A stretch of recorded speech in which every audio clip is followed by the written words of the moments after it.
Hola, buenos días. Vamos a continuar con el punto 3 de las salidas digitales.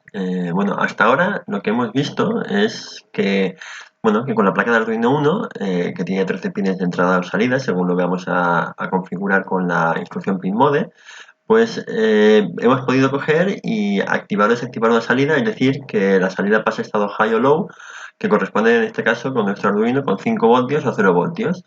Y lo hemos hecho realmente en la instrucción digital write pin value. Eso es lo que hemos hecho hasta ahora. Bueno, pues vamos a tener que ver que esa instrucción la vamos a poder aplicar no solamente al pin 13, sino a otros pines. Entonces, vamos a ver cosas que, claro, tenemos aquí de la 0 hasta la 13 posibles salidas que podemos configurar como salidas o entradas. Simplemente poniendo en el pin mode, aquí ponemos un 3 o un 5 o un 7, y entonces lo que estaremos es actuando sobre la 3, la 5 o la 7, bueno, configurándola. Y aquí lo mismo, poniendo un 3, un 5 o un 7, lo que hacemos es poner a 5 voltios o a 0 voltios cada una de estas salidas que acabamos de tratar.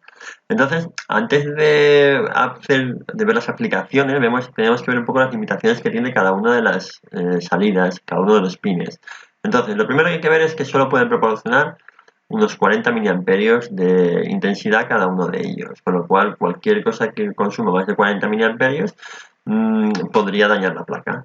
¿Vale? No podemos meter un motor de mucha potencia, por ejemplo, porque cargaría la placa, o un LED de mucha potencia, porque lo mismo, consumiría mucha intensidad. Además, todas las salidas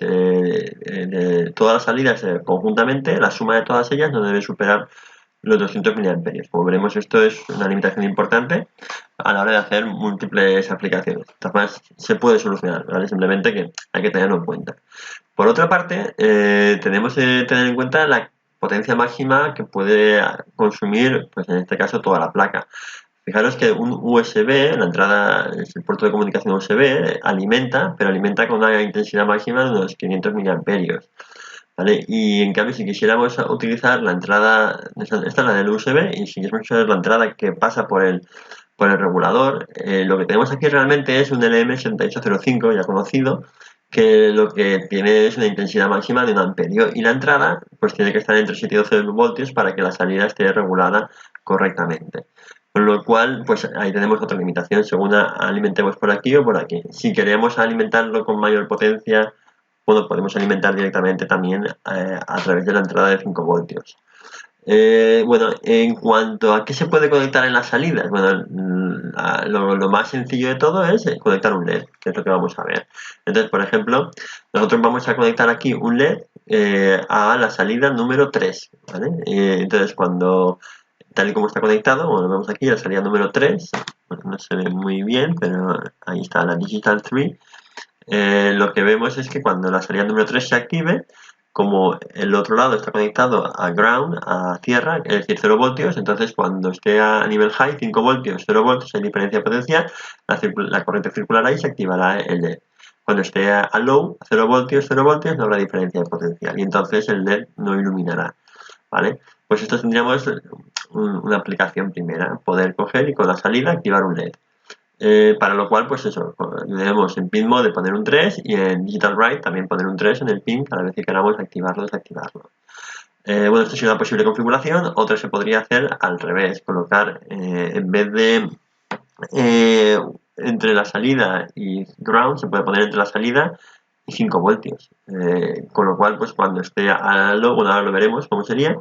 Y luego la otra cosa que también hay que considerar es que en caso de un LED, pues hay que ver las limitaciones que tiene el LED, que no puede consumir mucha intensidad, con lo cual hay que poner una resistencia limitadora.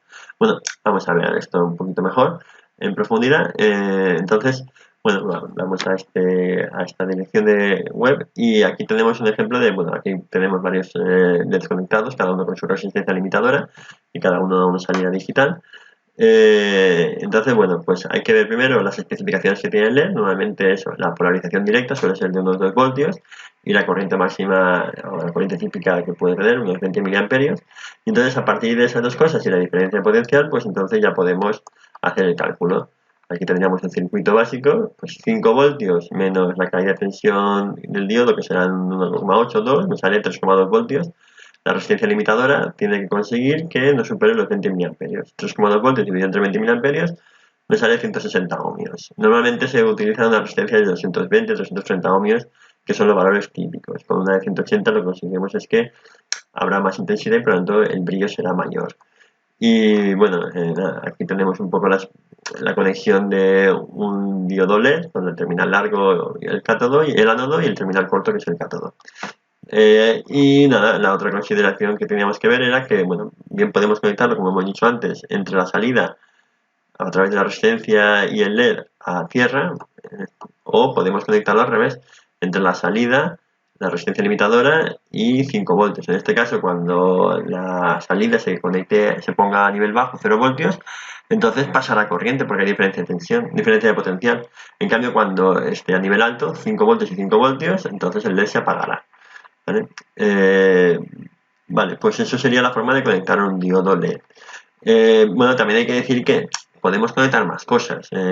Podemos conectar un relé de salidas, por ejemplo, para tener un contacto electromecánico, un motor de poca potencia, como veréis, 40 miliamperios, o también, por ejemplo, un transistor de potencia o un triac. O sea, hay cosas que se pueden conectar. Si queréis, pues vamos a ver en esta dirección de correo, en esta dirección de web, más información sobre los mismos. Aquí vemos, por ejemplo, cosas que se pueden conectar. Un LED es lo más normal. Podemos conectar, pues lo que vemos aquí, unos relés electromecánicos, en este caso un relé de 5 voltios, como pone aquí.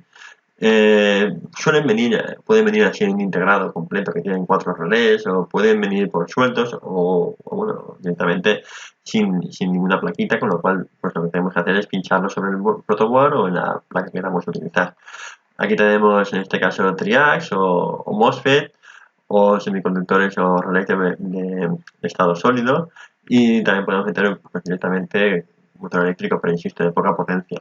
También hay módulos de tipo MOSFET para transistores de potencia, que también vienen preparados. Al final, todo esto básicamente es, bueno, ya lo hemos visto, ya se ha visto cuando se ha visto cada uno de los componentes, los MOSFET, los transistores y los relés de estado sólido, cómo se conectan y desconectan, y a partir de ahí, pues, podemos conectar cargas mayores, teniendo en cuenta pues eso, las limitaciones de cada una de los componentes. Así, a grosso modo, bueno, lo que siempre se comenta es que los relés electromecánicos tienen una velocidad de respuesta lenta, entonces nos sirve para conmutación rápida, pero bueno, y además tiene el desgaste típico de los contactos, y los que son de estado sólido en general pues son más caros, pero tienen mejores prestaciones, y bueno, hay que saber utilizarlos correctamente y polarizarlos correctamente y ver el circuito de cómo funciona. Es un poquito más complicado. Vale, pues entonces con esto en principio tendríamos explicado cómo conectar cosas, que no solamente encender el pin 13. Bueno, simplemente decir que el pin 13 es el que hemos gastado hasta ahora. Lleva incorporado un LED con su resistencia propia. O sea, ese circuitillo está integrado dentro, y por eso cuando en el circuito anterior poníamos el pin 13, lo que estábamos haciendo es encender el propio LED interno. O sea, este circuito de aquí ya lo lleva el propio circuito. Si gastamos el pin 13, tened en cuenta que también estamos, por un lado, alimentando un circuito como este, que consume 20 mA, y además el resto del componente.